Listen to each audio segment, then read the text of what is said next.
Sa makatwid, ang malinaw na layunin sa likod ng mga paratang na ito ay ang pagpapatalsik sa isang vice-presidenteng inihalal ng mahigit 32 milyong Pilipino at bunga ng kanilang malayang pagpapasya. Your Honors, fellow Filipinos, good afternoon.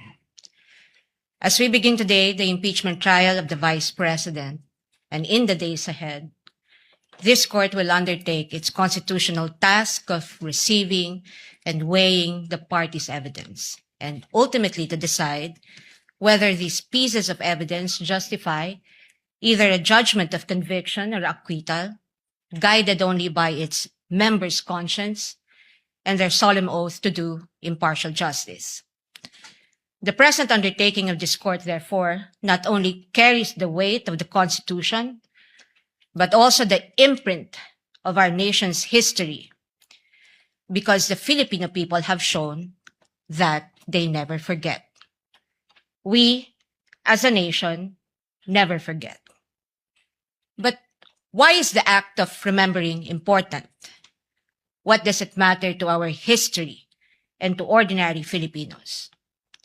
Because in this trial, the prosecution proposes that we unseat the Vice President elected to office by more than 32 million Filipino people, more than the number of votes cast for the sitting president, and much greater than any of the votes secured by each of the members of the House of Representatives who now are here to prosecute her and seek to undo this people's choice. Sa makatwid, ang malinaw na layunin sa likod ng mga paratang na ito ay ang pagpapatalsik sa isang vice-presidenteng inihalal ng mahigit 32 milyong Pilipino at bunga ng kanilang malayang pagpapasya. Whatever one's political persuasion is, the reality is that the prosecution now comes before this court to remove a vice president chosen by an overwhelming number of the electorate.